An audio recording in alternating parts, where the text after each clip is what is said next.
Тайная помощь от Великобритании. Шольц раскрыл детали разговора с Путиным, а Россия создает ядерную угрозу себе же. Обо всем этом расскажу подробнее в эфире «Нехта». Самые важные и интересные новости. Россия перестраивает логистику и убирает самолеты подальше от ударов «Атакамс». Список экстремистов в Беларуси пополнился известным дипломатом. Как в РФ предлагают бороться с экономическими проблемами. Спасибо, что смотрите, спасибо за доверие. Не забывайте про лайки и комментарии, не забывайте подписываться на канал. Все это очень важно. Поехали. В Запорожской области враг накапливает войска, которые, по словам заместителя командира 3-й отдельной штурмовой бригады Максима Жорина, проводят разведывательные и диверсионные операции, а также аккумулируют силы для возможного наступления на Запорожье. Жорин отметил, что российская армия, вероятно, собирается проверить, насколько глубоко сможет прорвать украинскую оборону именно на этом участке. Может быть, это очередная информационная операция? Как думаете вы, будут ли оккупанты штурмовать или пытаться захватить Запорожье? Пишите свои ответы в комментарии, это важно и интересно. Ну а пока вы пишете ответы, мнение военного эксперта Сергея Грабского. Южное направление является стратегическим направлением. И то, что там сейчас не происходит никаких активных боевых действий, не отменяет этого факта.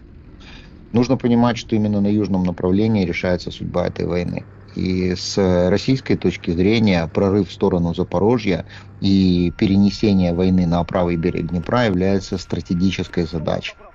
Поэтому у меня нет вообще ни тени сомнения, что такие планы существуют. Россияне, опять же, могут готовиться к таким наступательным действиям, накапливая постепенно силы, но из-за того, что они очень сильно увязли на Востоке, мы скажем так, что эта перспектива несколько отдалена во времени.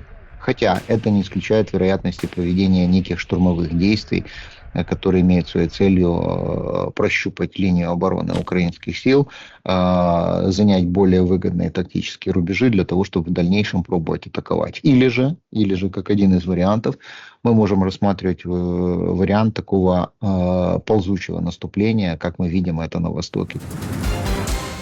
Минувшей ночью россияне нанесли один из самых мощных ударов дронами «Камикадзе». Они выпустили 188 шахедов, рекордное количество за все время войны. Силы противовоздушной обороны Украины сбили 76 беспилотников, еще 95 исчезли с радаров, опять направились в сторону Беларуси.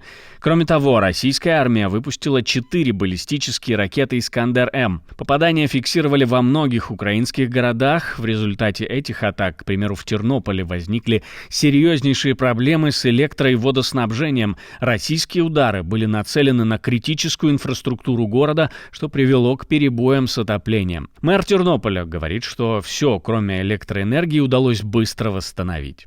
Близько першої години ночі відбулося влучання ворожих БПЛА в об'єкти енергетичної інфраструктури. В результаті місто залишилося без електроенергії.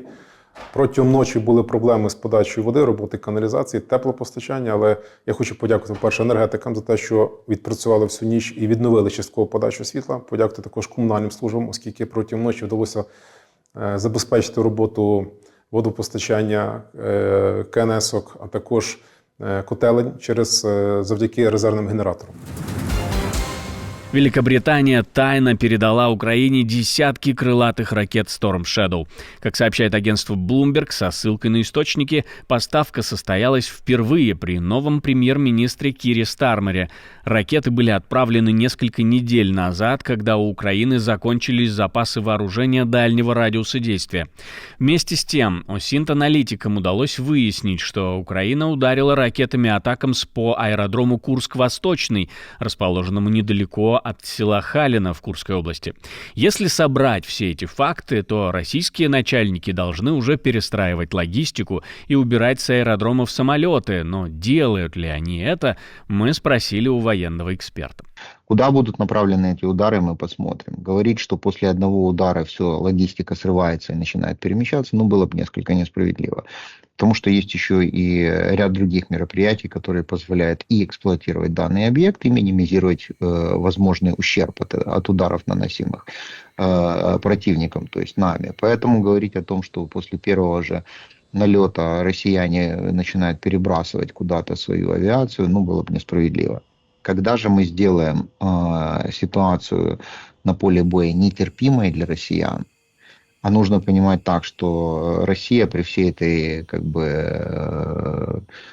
мощи кажущейся, она не способна восстанавливать самолеты, они понимают, что для них самолеты являются остродефицитными элементами ведения войны, они вынуждены будут их перемещать, и тогда мы уже сможем говорить о том, что будет и снижение бомбовой нагрузки, и уменьшение частоты полетов, и так далее, и тому подобное. Но пока, вот на данном этапе мы об этом не говорим, потому что решение о разрешении нанесения ударов по глубине территории противника, оно пока является политическим.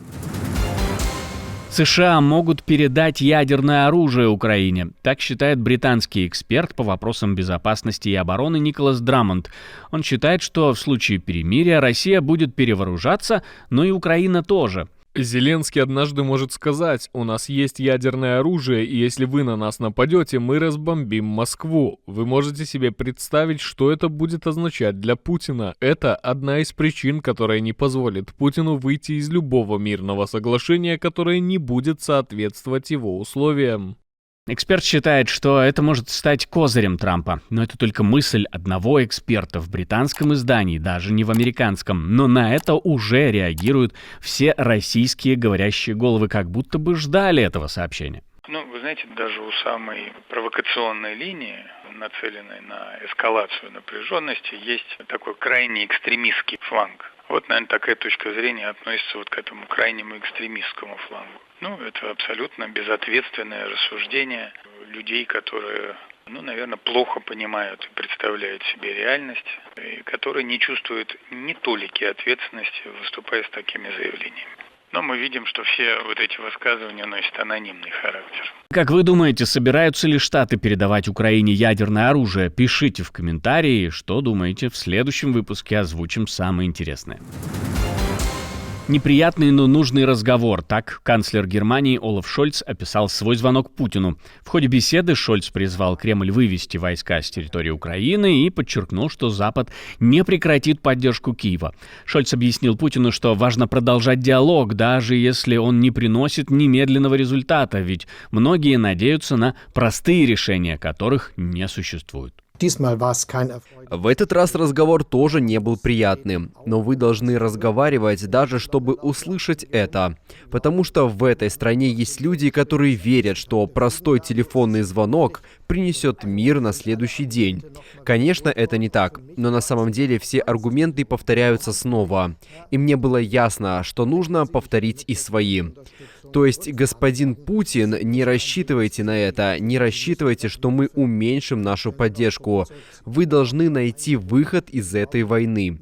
Вы должны прекратить свои атаки, а также вывести войска, на что он никак не отреагировал. Разговор состоялся 15 ноября, длился около часа. Это первый контакт между Шольцем и Путиным с момента начала полномасштабного вторжения России в Украину.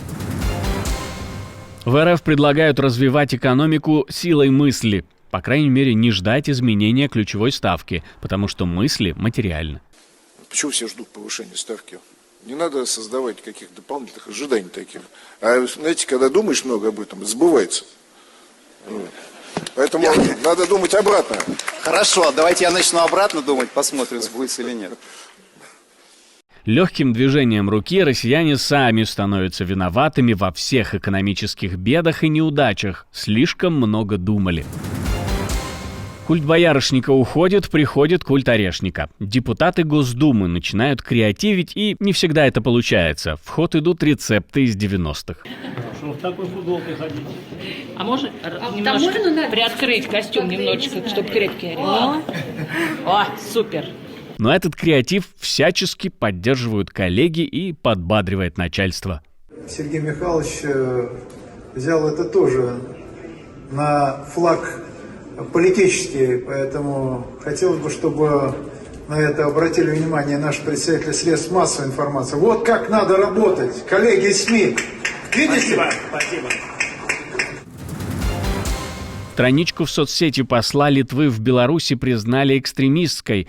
Министерство информации Беларуси признает аккаунт в соцсети X, бывший Twitter, принадлежащий послу по особым поручениям МИД Литвы. Министерство информации Беларуси признает экстремистским материалом. Асте Андреяускина является спецпосланником по Беларуси и активно взаимодействует с демократическими силами, то есть с оппозицией. Решение о признании экстремистским вынес суд Центрального района Минска 21 ноября. Об этом пишет Reform News. Вместе с ее аккаунтом в список экстремистских материалов попали инстаграм-аккаунт артистки Светы Бень, YouTube-канал Bellport Shorts and News Videos, аккаунты в X под названием Шиба, Сандра Бэйби Потейто, Третси Дотек, МХД в Одноклассниках. Да, до Одноклассников добрались тоже. Спасибо, что смотрите, спасибо за доверие. Не забывайте про лайки и комментарии, не забывайте подписываться на канал, все это очень важно. Ну и не забывайте про кнопочку «Супер спасибо», ведь так вы можете нас поддержать. У меня на этом все, до встречи и хороших вам новостей.